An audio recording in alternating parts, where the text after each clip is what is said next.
3.5 दिन की जंग में मात खाने के बाद पाकिस्तानी जनरल मुल्ला मुनीर नई पैंतरेबाजी में जुटा है। जिन हाफिज सईद और मसूद अजहर पर इंडियन आर्मी का कहर टूटा है, अब उन आतंकियों को राजनीति में सेटल कर रहा है। मुल्ला मुनीर लश्कर चीफ हाफिज सईद और जैश प्रमुख मसूद अजहर को संसद में भेजने में जुटा हुआ है।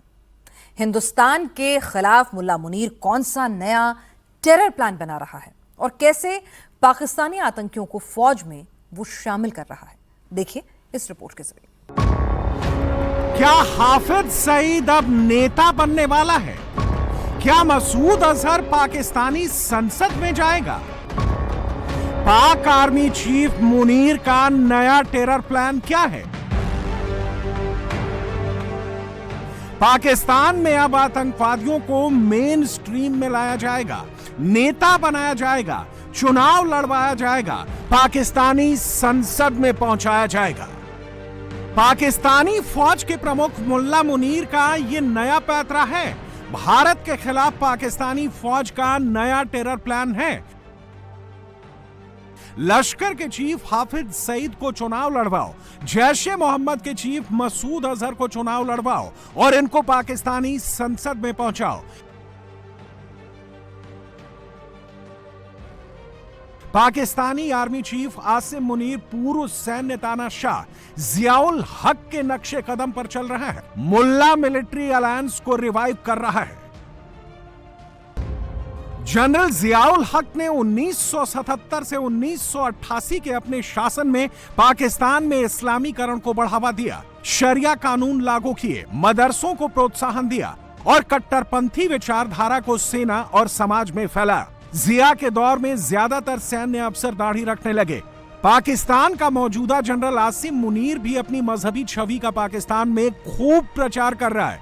मुनीर खुद को हाफिजे कुरान बताता है और मुल्ला जनरल के रूप में जाना जाता है। हाफिजे कुरान वो होता है जिसने कुरान को कंठस्थ कर लिया हो।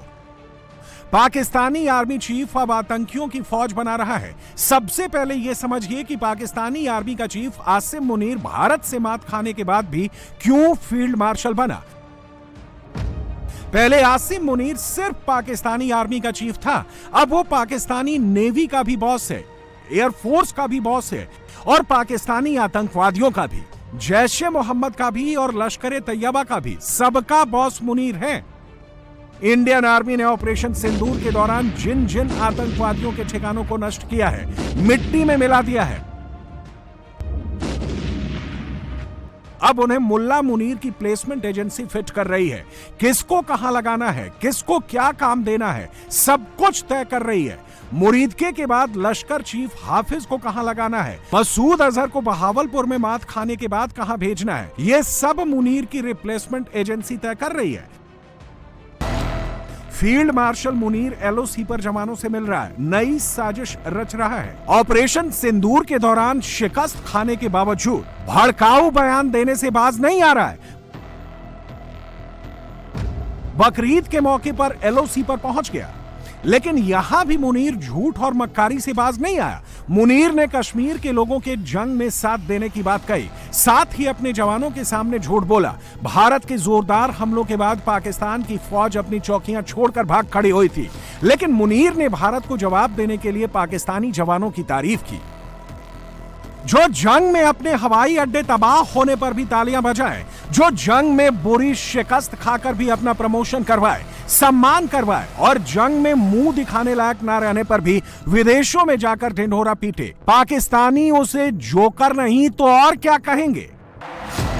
आतंकवाद और झूठ, पाकिस्तान की नेशनल पॉलिसी इन्हीं दोनों बातों के इर्द गिर्द घूमती है। हाफिज सईद और मसूद जैसे आतंकियों को पाकिस्तान पालता है, फंड करता है, ये बात दुनिया जानती है।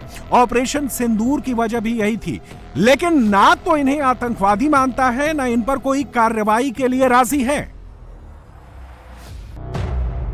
ऐसा नहीं है। पाकिस्तान में पहली बार किसी आतंकवादी को संसद में भेजने की तैयारी हो रही है। पाकिस्तान में 2024 में हुए आम चुनाव में आतंकी हाफिज सईद की पार्टी पाकिस्तान मरकजी मुस्लिम लीग भी चुनावी मैदान में उतरी थी। मुंबई में 26/11 हमले के मास्टरमाइंड हाफिज सईद ने अपने बेटे तलहा सईद समेत 10 से ज्यादा आतंकी चुनाव मैदान में उतारे।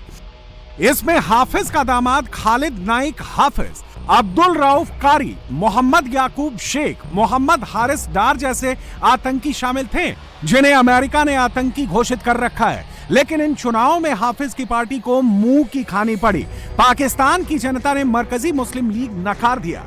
हाफिज की पार्टी के सभी उम्मीदवार चुनाव हार गए, सिर्फ 400 से 500 वोट ही मिले।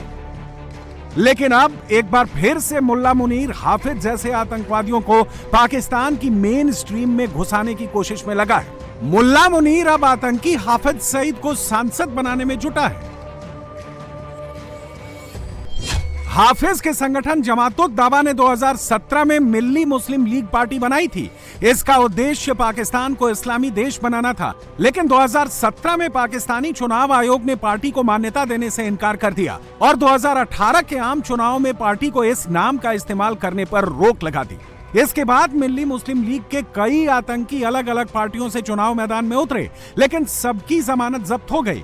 इसके बाद जब इंटरनेशनल कम्युनिटी का दबाव बढ़ा तो पाकिस्तान को जमात के साथ मिल्ली मुस्लिम लीग पर भी प्रतिबंध लगाना पड़ा। इसके बाद हाफिज ने अपनी पार्टी का नाम बदलकर पाकिस्तान मरकजी मुस्लिम लीग कर लिया। पाकिस्तान का फौजी हुक्मरान या राजनेता भले ही 1947 से लेकर करगिल तक मार खाने के बाद भी शेख ही बघारते हो, लेकिन हाफिज सईद के लोग अभी इस जंग में हुए दर्द से करा रहे हैं। पाकिस्तान अपने पाले पोसे दहशतगर्दों को कितना भी गोद में छिपा ले, कितना भी बचा ले, लेकिन उसकी एक एक हरकत पर भारत की कड़ी नजर है और एक एक आतंकी भारत की पहुंच में है। यह बात पाकिस्तानी फौज की गोद में बैठा हाफिज सईद भी जानता है। यही वजह है कि हिंदुस्तान के डर की वजह से बिल में छिपा आतंकी हाफिज सईद भले ही बाहर नहीं आ रहा है, लेकिन अपने समर्थकों को रोज नए पैगाम भेज रहा है, दिल्ली पर कब्जे का झूठा ख्वाब दिखा रहा है। आतंकियों के जनाजे में पाकिस्तानी फौज के शामिल होने की शेखी बघार रहे हैं, जिहाद और मुजाहिदीनों को एक बता रहे हैं, पाकिस्तानी सेना के आतंकियों के साथ आने की बात कर रहे हैं। पाकिस्तान की फौज bleed India with 1000 cuts doctrine पर काम करते रहे, यानी 1000 जख्म देकर भारत का खून बहाना, और इसका नमूना हर आतंकी हमले में दिखता है। पहलगाम हमला, रियासी में तीर्थ यात्रियों पर हमला, पुलवामा में सुरक्षा बलों पर हमला, उरी में सेना पर हमला, 2008 में मुंबई हमला, इससे पहले संसद पर हमला, मुंबई में सीरियल बम ब्लास्ट और ना जाने कितने आतंकी हमले कश्मीर समेत देश के करीब करीब हर राज्य में हुए। इन सबका ताल्लुक पाकिस्तान से जुड़ता है। पाकिस्तान से आए आतंकियों ने भारत में अब तक जो खून बहाया और आगे भी बहाने का इरादा रखते हैं, वही है वो पॉलिसी जिसे पाकिस्तान में ब्लीड इंडिया विद 1000 कट्स का नाम देता है। What happens when, there is about state-sponsored terrorism. So as our adversary is concerned, he's taken the decision that to bleed India by 1000 cuts. And when I say that this has been a state policy, this I am not saying. Former Director General of ISI explicating this particular strategy as to how they will bleed India by 1000 cuts. And this particular doctrine is found in various studies in Pakistan Staff College, Quetta, etc. So this is the normal talk which happens in Pakistan. And of course, officially we know in the 1965, Zulfikar Ali Bhutto declared a 1000-year war against India when he addressed the United Nations Security Council.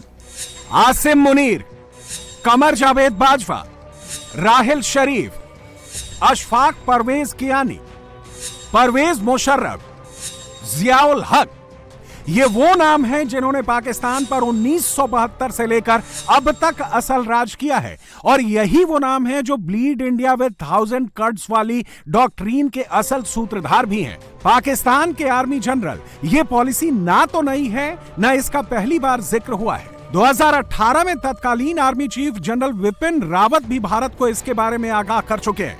Well, Pakistan had decided to bleed India with 1000 cuts. This is a stated policy of Pakistan. The defeat suffered by the Pakistan army in Bangladesh was very, very humiliating for them. And they have decided to come back and face their people by saying that we are avenging what we suffered in Bangladesh in this manner, by causing casualties to some of the security forces and creating mayhem amongst the people. Bharat के खिलाफ ये नफरती नीति भले ही पाकिस्तानी जनरलों ने आजमाई हो, लेकिन इसका असल आर्किटेक्ट है जुल्फिकार अली भुट्टो।